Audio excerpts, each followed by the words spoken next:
6.77 inch Full HD AMOLED display, 120Hz refresh rate, 5000 nits peak brightness తో mobile వస్తుంది. And ఈ డిస్ప్లేలో వచ్చేసి 1080x239 పిక్సెల్స్ అయితే ఇందులో అవైలబుల్గా ఉన్నాయి. ఇది 388 ppi డెన్సిటీతో వస్తుంది.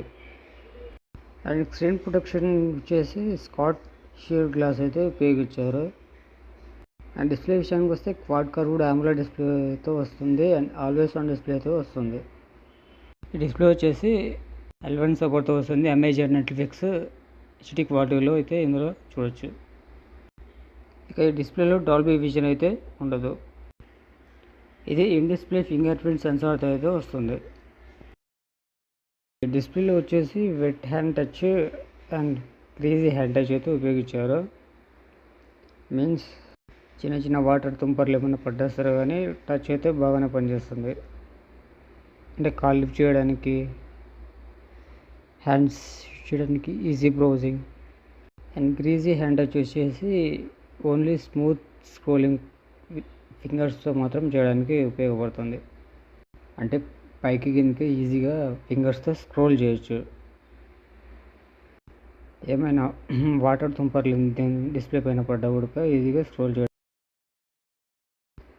ఈ ఫోన్లో 7300 mAh బ్యాటరీ ఉపయోగించిన ఫోన్ వచ్చేసి 0.789 సెంటీమీటర్ స్లిమ్తో వస్తుంది. ఇండియాస్ ఫస్టెస్ట్ స్లిమ్మెస్ట్ ఫోన్ అని అంటున్నారు.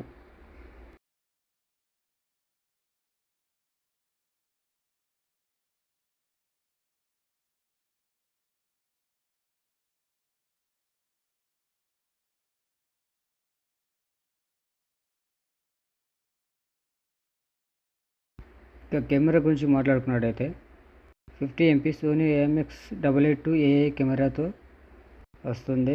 2 MP బొకే కెమెరాతో వస్తుంది. అండ్ ఫ్రంట్ వచ్చేసి 32 MP ఫ్రంట్ వైడ్ యాంగిల్ కెమెరాతో వస్తుంది. వీళ్ళు చెప్పిన దాన్ని బట్టి చూస్తే నైట్ టైంలో మీరు పోర్ట్రేట్ ఫొటోస్ ఏమైనా తీస్తే అల్ట్రా క్లియర్ అని పోర్ట్రేట్ ఫొటోస్ అయితే వస్తాయని చెప్తున్నారు. ఇక వీడియో విషయానికి వస్తే back side 4K 30 fps video record అయితే చేసుకోవచ్చు. అండ్ ఫ్రంట్ వచ్చేసి కెమెరాలో ఆప్టికల్ ఇమేజ్ స్టెబిలైజేషన్ కూడా అవైలబుల్గా ఉంది. అంటే మీరు ఫొటోస్ ఏమైనా వీడియోస్ తీసినప్పుడు స్టేబుల్గా ఉంటూ ఫోటో కదలకుండా క్లియర్గా వస్తుంది. ఫ్రంట్ వచ్చేసి 32 మెగాపిక్సెల్ కెమెరా ఉంటుంది. దీంతో వచ్చేసి ఫ్రంట్లో 4K వీడియో రికార్డ్ అయితే చేసుకోవచ్చు.